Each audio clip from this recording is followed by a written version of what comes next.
The massive space station hung in the void like a metal city. Nexus Prime was bigger than anything humans had ever built. Ambassador Tae-ho Kim pressed his face to the small window of the transport ship and stared at the structure. Thousands of lights dotted its surface. Ships from dozens of different worlds moved in and out of its docking bays like busy insects. "First time seeing it never gets old," said Hyun-woo Park, the military advisor sitting beside him. "Hard to believe we built spaceships just 50 years ago." Tae-ho nodded. It was true. Humans had only discovered faster-than-light travel 5 years ago. Before that, they were stuck in their own solar system. Now they were about to meet with the most powerful beings in the galaxy. "Remember," said So-Young Lee from across the small cabin, "we're here to listen first. Don't agree to anything without discussing it as a team." She was their economist, and she always worried about the details of any deal. The fourth member of their group, Dongmin Choi, looked up from his tablet. The scientist had been studying alien biology reports for weeks. "The files say some of these species have been spacefaring for over 10,000 years. We're like babies to them." Their transport ship shuddered as it connected to the docking bay. Through the speakers, a mechanical voice announced their arrival in broken English. "Human delegation, proceed to conference level 7, follow the blue lights." The airlock opened with a soft hiss. Tae-ho stepped into a corridor that stretched further than he could see. The ceiling was at least 30 feet high. Everything was built on a scale that made humans feel small. Blue lights in the floor led them through the station. They passed creatures Tae-ho had only seen in photographs. A being that looked like a walking tree nodded at them politely. Something with too many arms and silver skin hurried past carrying data tablets. Two creatures that seemed to be made of living crystal chatted in musical tones. "Stay together," Hyun-woo whispered. His military training made him watch everything with careful eyes. The blue lights led them to a large door marked with symbols in dozens of languages. The English translation read, "Galactic Council Chamber, authorized personnel only." The door opened automatically. The chamber beyond was enormous. A curved amphitheater stretched out before them with seats for hundreds of beings. Most were already occupied. At the center, a raised platform held 13 ornate chairs. 12 were filled with the most important leaders in the galaxy. "The human delegation will approach the center," announced a voice that seemed to come from everywhere at once.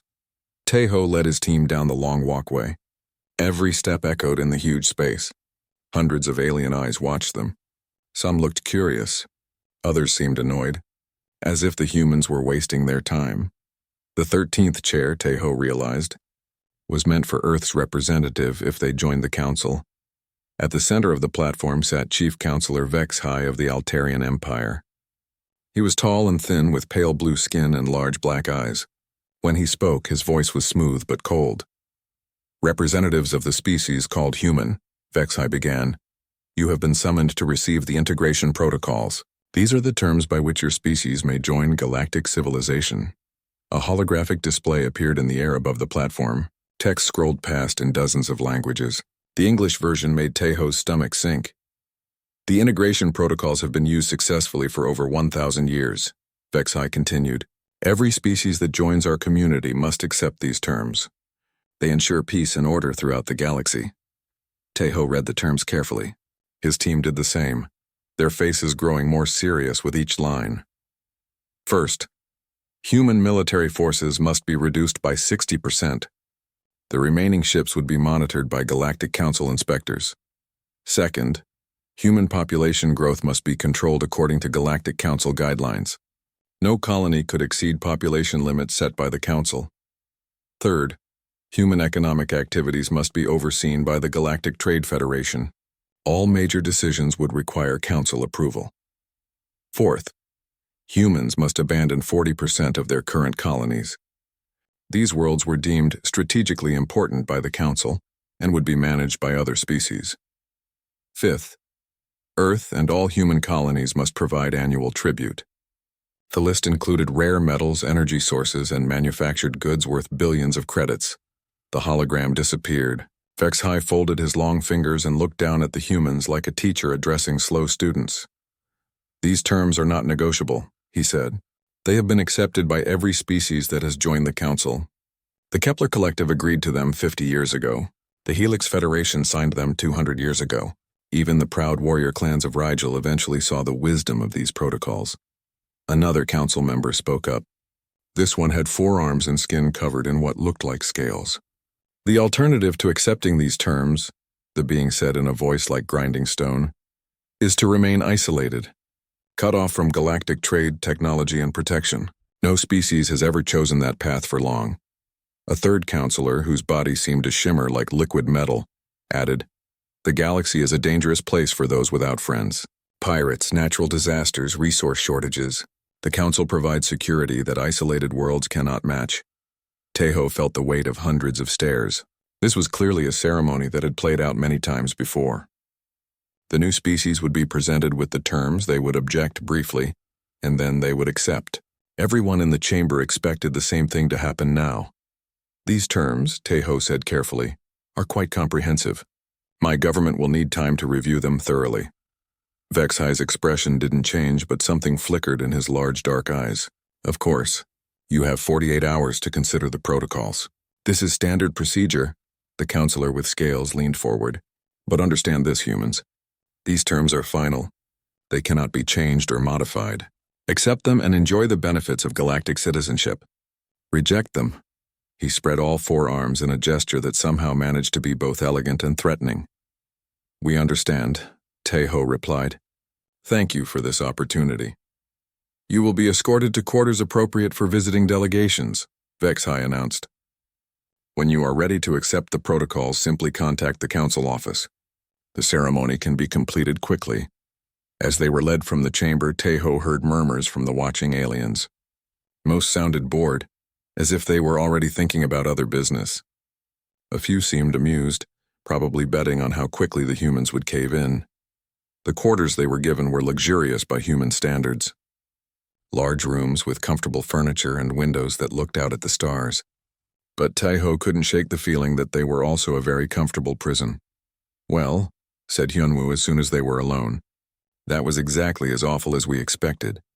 So Young was already pulling up economic data on her tablet. 60% of our fleet? Annual tribute. They're asking us to become a client state. Not asking, Dongmin corrected grimly. Demanding. Tejo walked to the window and stared out at the galaxy. Somewhere out there was Earth, and all the human colonies that had been built with such hope and hard work. In 48 hours, he would have to give the Council an answer that would determine humanity's future. The question was, what would that answer be? Tejo didn't sleep well that night. He kept thinking about the terms the Council had presented. Every time he closed his eyes, he saw Vexai's cold stare and heard the threat hidden in his polite words. The human delegation spent the next day in their quarters, going over the integration protocols line by line.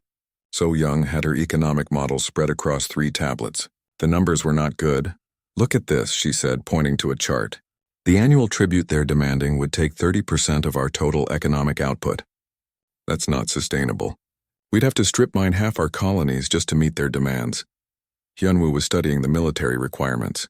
"Giving up 60% of our fleet would leave us defenseless.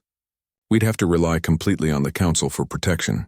What happens if they decide we're not worth protecting anymore?" Dongmin had been researching the population controls. "These limits would stop human expansion completely. We'd never be able to establish new colonies or grow beyond what we have now. It's a death sentence for our species, just a slow one." Tejo read through the territorial demands again. 40% of human colonies would have to be abandoned. Some of those worlds had been home to humans for decades. Families would be torn apart. Communities would be destroyed. "There has to be another way," Tejo said. "Maybe we can negotiate. Offer alternative terms. Did you see their faces yesterday?" Hyunwoo asked. "They've done this before. Many times. This isn't a negotiation. It's a surrender ceremony disguised as a welcome party." So Young looked up from her tablets. "I've been thinking about what happens if we say no. They mentioned isolation, but is that really so bad? We were isolated before we met them, and we did fine. We were expanding, exploring, building," Dongmin added. "We didn't need their permission then." "But they have advanced technology," Tejo pointed out. "Medical treatments, energy systems, manufacturing techniques. If we stay isolated, we miss out on all of that, do we?" Hyunwoo asked. "Or do we just have to develop our own solutions?" Humans are good at solving problems when we have to. They spent hours going through every option they could think of, try to negotiate better terms, accept the protocols and hope to change them later. Find some middle ground that both sides could accept, but every path led to the same conclusion. The council wasn't interested in compromise.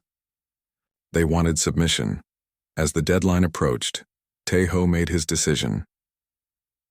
The next morning they were escorted back to the council chamber. It was even more crowded than before. Word had spread that the newest species would give their answer. Many aliens had come to watch the ceremony. Vexhai looked pleased as the humans approached the center platform. "Have you had sufficient time to consider the integration protocols?" he asked. "We have," Taeho replied. His voice was steady, though his heart was racing. "Excellent. The acceptance ceremony can begin immediately. Please step forward to receive your oath of compliance." Taeho didn't move. "Chief Counselor, after careful consideration, humanity respectfully declines membership in the Galactic Council under these terms." The chamber fell silent. For a moment, no one moved. Then the silence exploded into chaos. Alien voices rose in a dozen languages. Some sounded shocked, others angry. A few seemed almost amused, as if they were watching an interesting experiment. Vexhai raised one hand and the noise gradually died down. His large black eyes stared at Taeho with something that might have been confusion. "I'm sorry," Vexhai said slowly. "Could you repeat that?" "Humanity declines to accept the integration protocols as presented," Taeho said more loudly.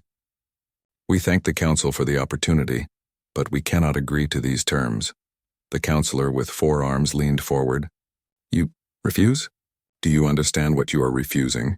Membership in galactic civilization, access to technologies beyond your comprehension, protection from threats you cannot imagine." So Young stepped forward. "We understand exactly what we're refusing." She activated a holographic display of her own. "The economic demands would cripple our colonies within a decade. We would become a source of raw materials for other species, nothing more." Hyunwoo joined her. "The military restrictions would leave us completely dependent on council protection. History shows that such dependence rarely ends well for the dependent party." Dongmin presented his own data. "The population controls would end human expansion and development. We would become a static species, trapped at our current level forever." Vexahai's expression had changed from confusion to something approaching anger. "These are standard terms. Every species that has joined the Council has accepted them. The Kepler Collective, the Helix Federation, the warrior clans of Rigel. Then perhaps," Taeho interrupted, "the standard terms are wrong." The chamber erupted again. This time the voices sounded more angry than shocked. Several council members were on their feet, speaking rapidly in their own languages. The shimming metal counselor spoke in a voice like breaking glass. "You dare to question protocols that have maintained galactic peace for 1,000 years. We question any system that requires the submission of free peoples," Taeho replied. "Peace built on the backs of the weak is not true peace." Vexhai stood slowly. His height made him tower over the humans even from his elevated platform. "You are making a grave mistake. Isolation is not sustainable in the modern galaxy. You will face pirates, resource shortages, technological stagnation. Within a decade, you will come crawling back, begging to accept these same terms." "That remains to be seen," Taeho said. The scaled counselor laughed, a sound like rocks grinding together. "Crawling back? They will be running back. No species has ever survived long-term isolation. The galaxy is too dangerous, too complex for any one people to manage alone." Another council member, this one resembling a giant insect, clicked its mandibles rapidly. The hubris of youth. They think because they have achieved faster-than-light travel, they can stand against the combined might of galactic civilization. "We're not standing against anyone," Hyunwoo said firmly. "We're simply choosing our own path." Vexhai sat back down, his movements deliberate and cold. "Very well. If humanity wishes to learn the hard way, so be it. You have 48 hours to leave Nexus Prime. After that, human ships will not be welcome at any council facility."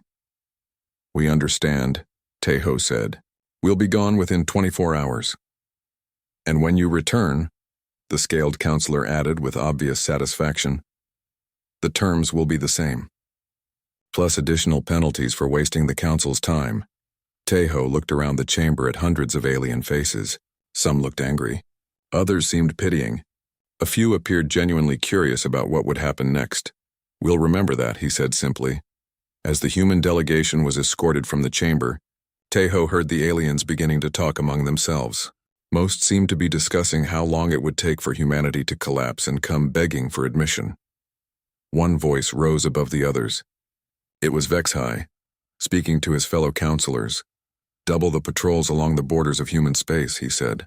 "When they start raiding trade routes out of desperation, I want to be ready."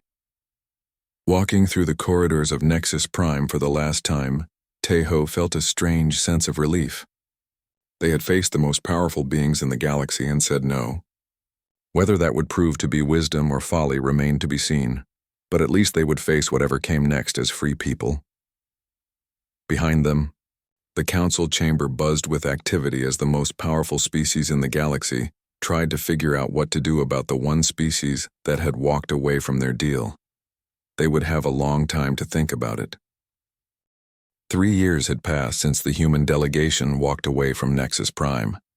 The galaxy had not forgotten their decision, and the council made sure they felt the consequences. Human ships found themselves turned away from every major trade route. Fuel stations refused to serve them. Repair facilities would not accept their business. Even medical emergencies were met with closed doors and legal restrictions. Complete isolation, HFY had announced to the council 6 months after the humans left. No species under council protection may trade with, communicate with, or assist humans in any way. They chose to stand alone. Let them see what that truly means. The council expected humanity to break quickly. Most species that faced even partial isolation came begging for terms within months. Complete isolation had never been tried before, because no species had ever been foolish enough to require it. But something unexpected was happening in human space. On the engineering station orbiting Proxima Centauri, GNA-1 was putting the finishing touches on a project that would have seemed impossible 3 years ago. The new faster-than-light drive hummed quietly in its testing chamber, 60% more efficient than the old design. "The isolation forced us to get creative," she explained to her assistant, a young engineer named Kang Ho. "We couldn't get replacement parts from alien suppliers, so we had to design our own. Turns out our own designs work better." Ginny had started with a simple goal: make human ships independent of alien technology. What she discovered was that alien technology was not actually superior to what humans could build. It was just different. "Look at this," she said, pointing to a holographic display. "Alien FTL drives are powerful, but they're also wasteful. They use brute force where we can use precision. Our new drives use 40% less energy and can jump twice as far." The new drives were already being installed on human ships. For the first time since leaving the council, human vessels could travel faster and farther than most alien ships. Meanwhile, on the agricultural world of New Sol, scientist Wu Bin Nam was solving a different problem. Cut off from alien food imports and faced with growing populations, human colonies needed to become self-sufficient quickly. The council worlds rely on importing food from dozens of different planets, Wu Bin explained to his research team. They never had to develop efficient farming because they could always trade for what they needed. "We don't have that luxury." Wu Bin's team had developed new terraforming techniques that could turn marginal worlds into garden paradises in half the time it took council species. They combined genetically modified plants with advanced atmospheric processors and automated farming systems. This world was considered uninhabitable by council standards, Wu Bin said, looking out at green fields that stretched to the horizon. Too little oxygen, soil too acidic, weather too unpredictable. But humans adapt. The results spoke for themselves. Human colonies were not just surviving without alien food imports, they were producing surplus crops. Some colonial governors were already talking about stockpiling food for trade once the isolation ended.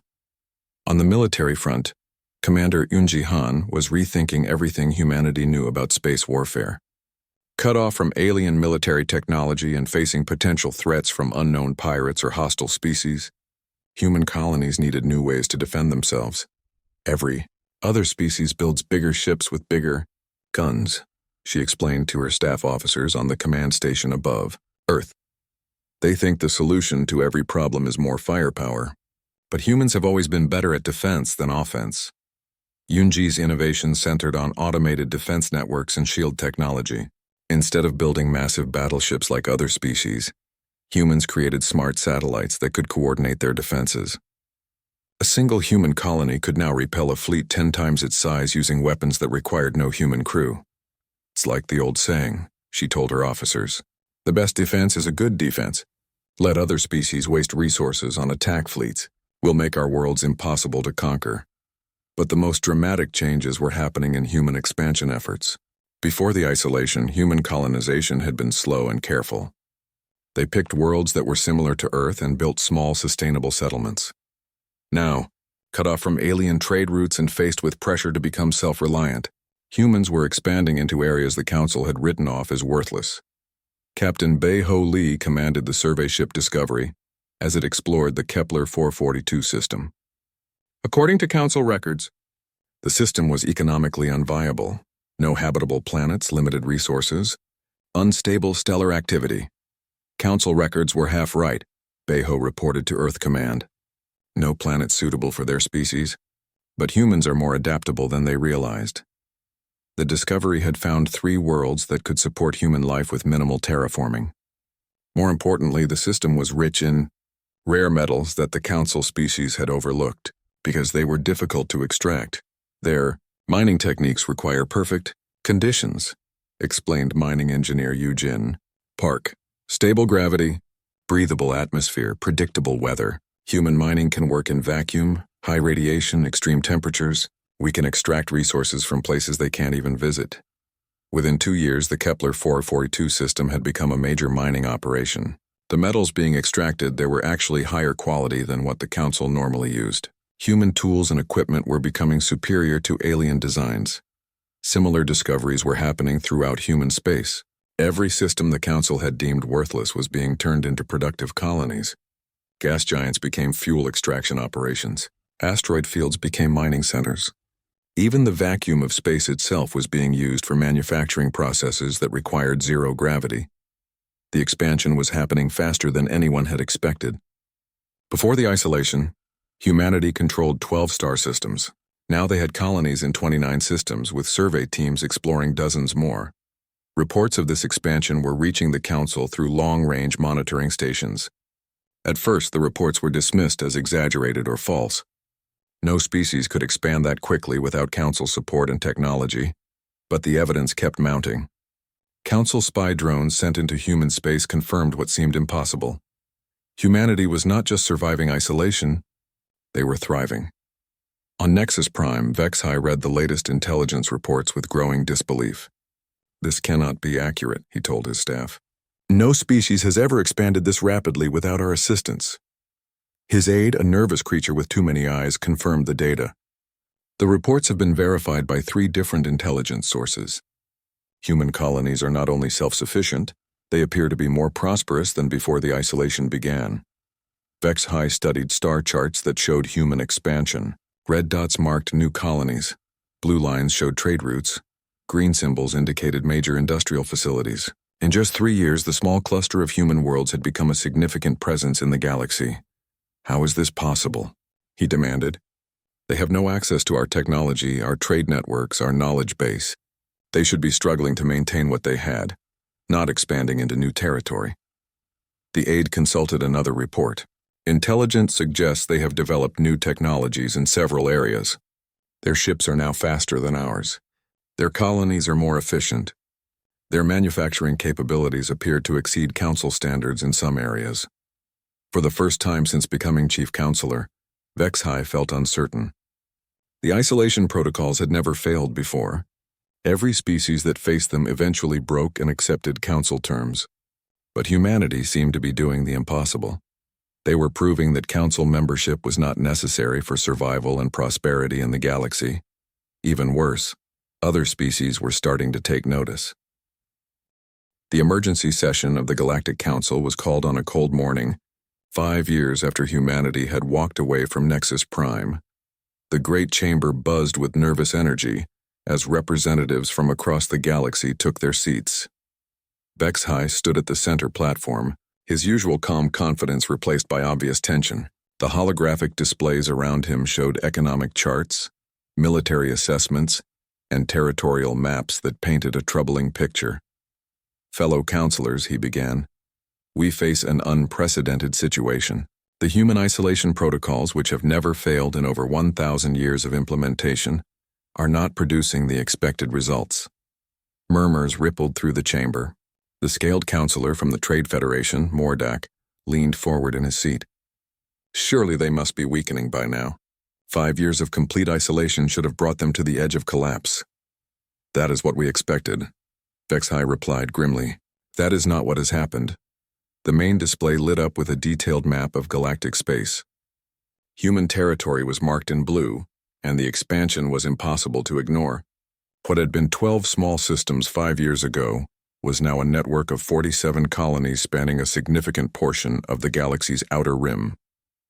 This is impossible, declared Kyloth, the liquid metal representative from the shipping guild. No species can expand this rapidly without council infrastructure. Where are they getting the resources?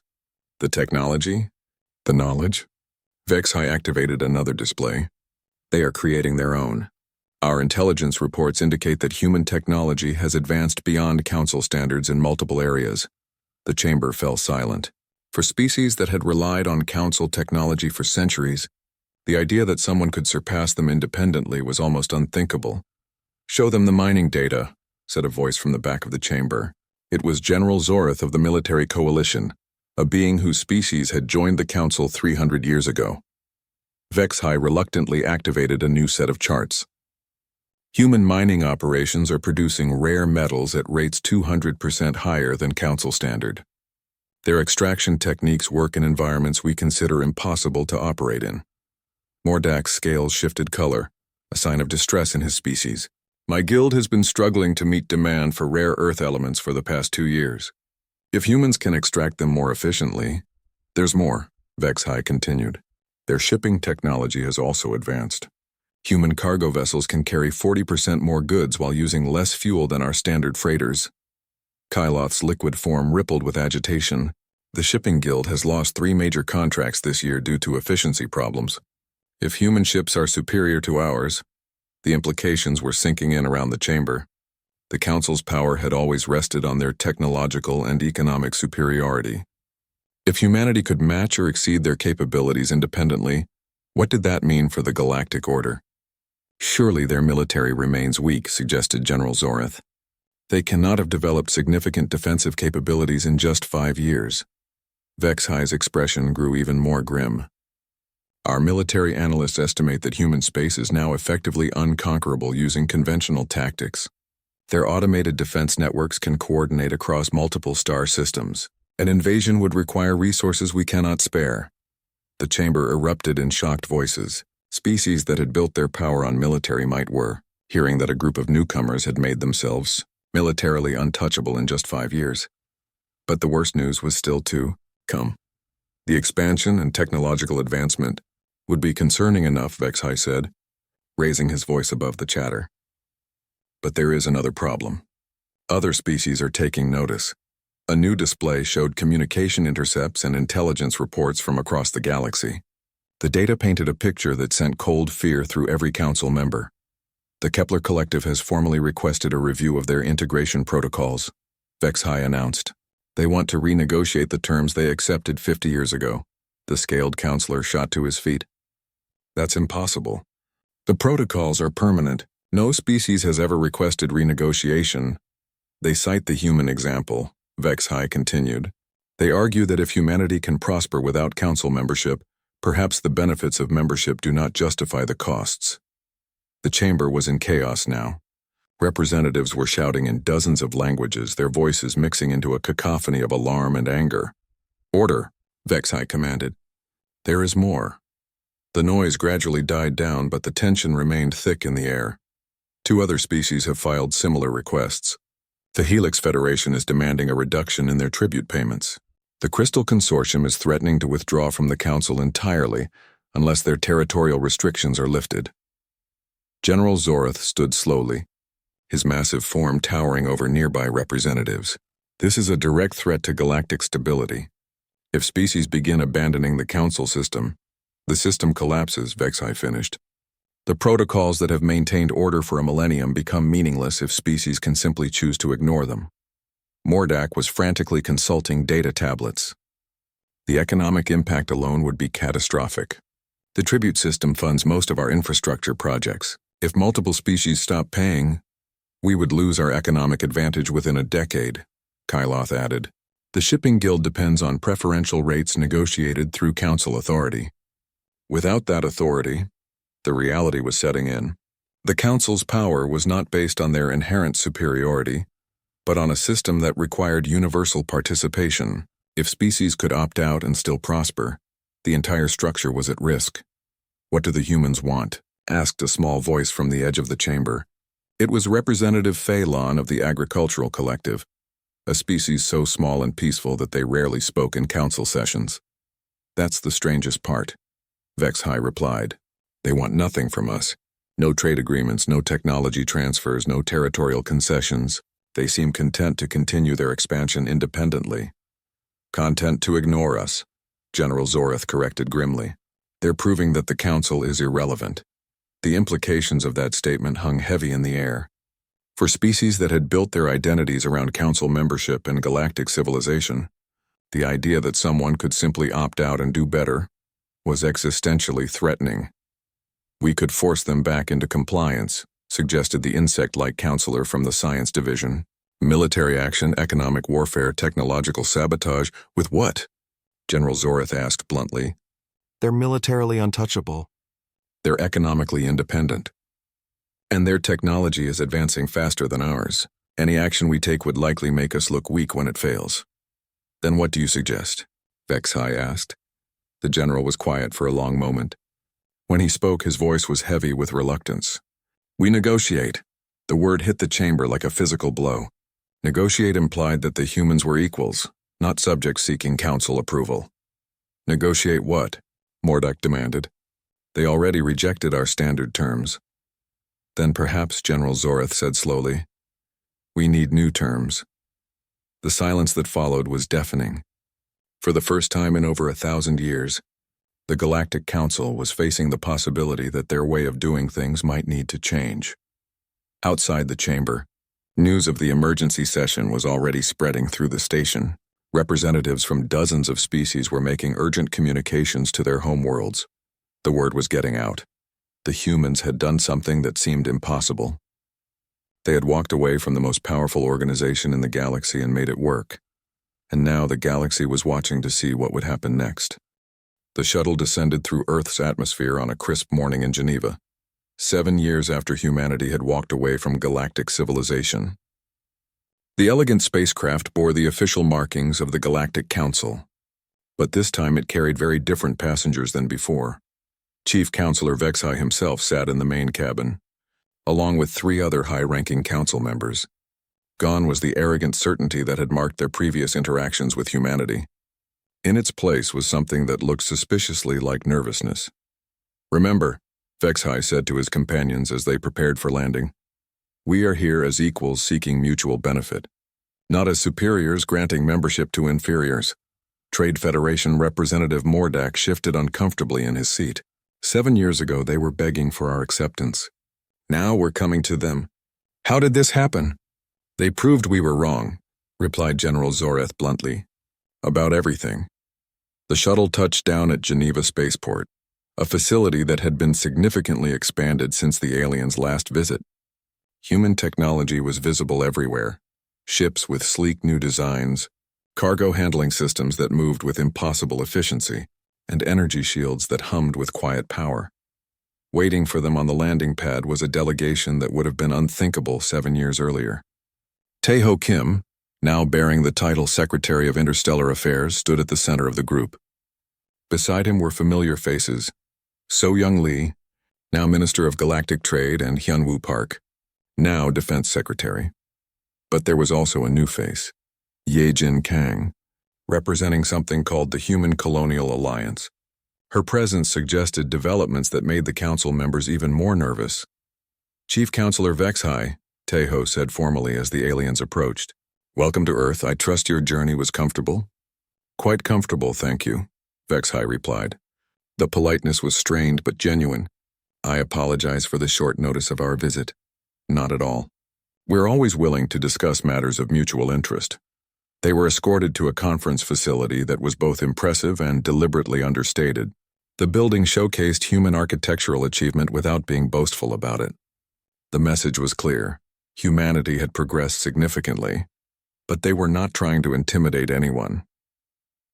The conference room itself was a study in careful diplomacy. The table was round with no head position.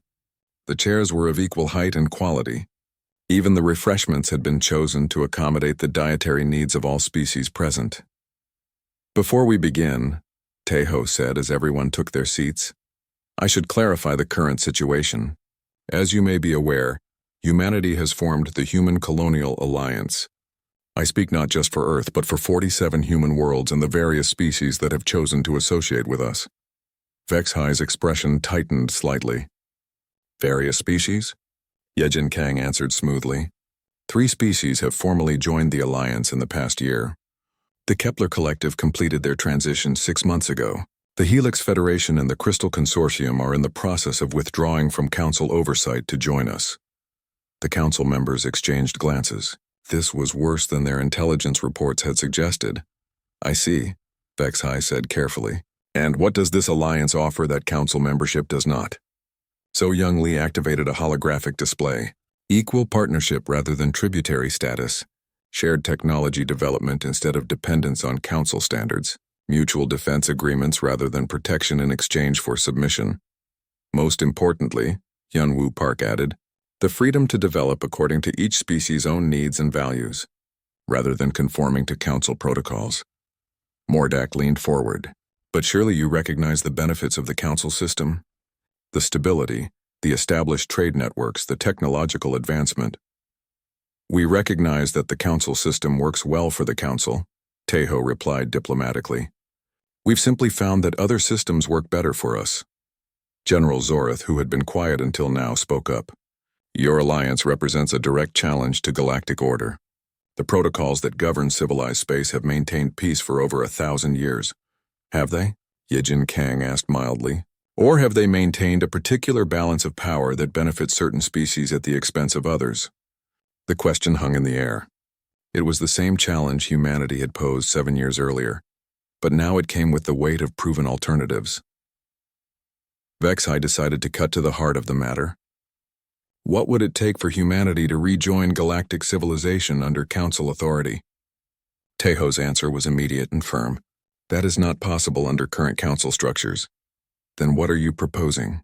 So Young Lee activated another display showing economic projections, a new framework for galactic cooperation, one based on mutual benefit rather than tribute and subordination. The terms that appeared on the display were revolutionary by Council standards, equal representation for all participating species, regardless of when they achieved spaceflight or how large their territory was.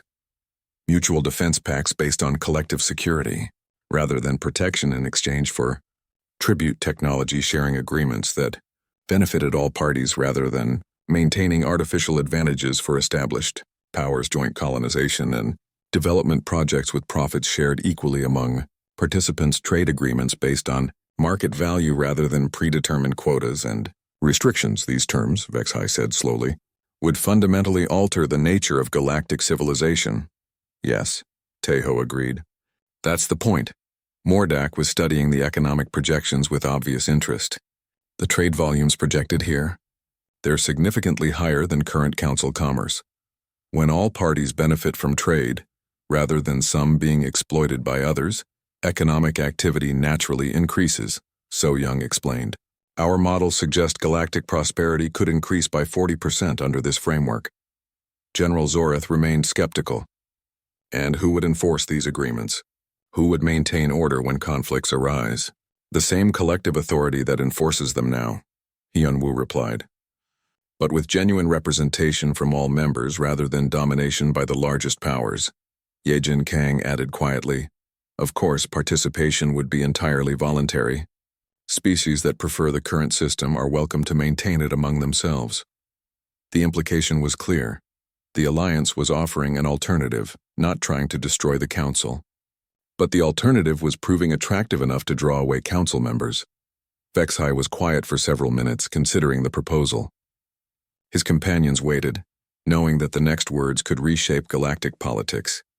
This would require the approval of all 13 council members, he said finally. We understand, Taeho replied. Take all the time you need to consider it. And if the council rejects these terms? Then we continue as we are, Yejin Kang said simply. The alliance is growing and prospering. We don't need council approval to continue expanding. It was not a threat, but it was a fact that carried significant weight. The alliance had proven it could exist and thrive independently. They were offering cooperation from a position of strength, not desperation.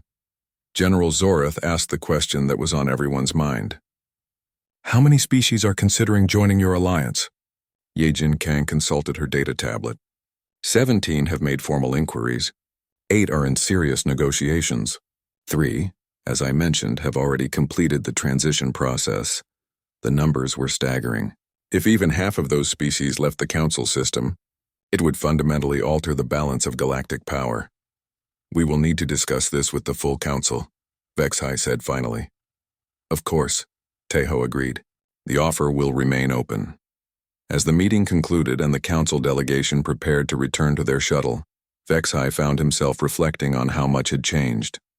7 years ago, he had been certain that humanity would come crawling back within months. Instead, they had created an alternative that was attracting members away from his own organization.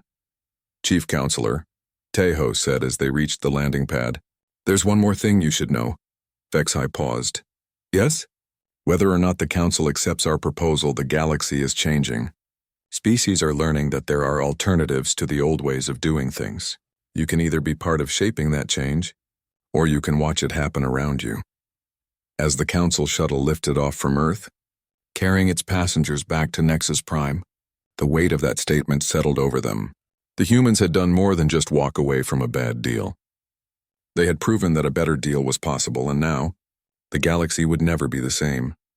Below them, on the surface of Earth, Yejin Kang was already taking a communication from the 19th species to inquire about alliance membership. The future was arriving faster than anyone had expected.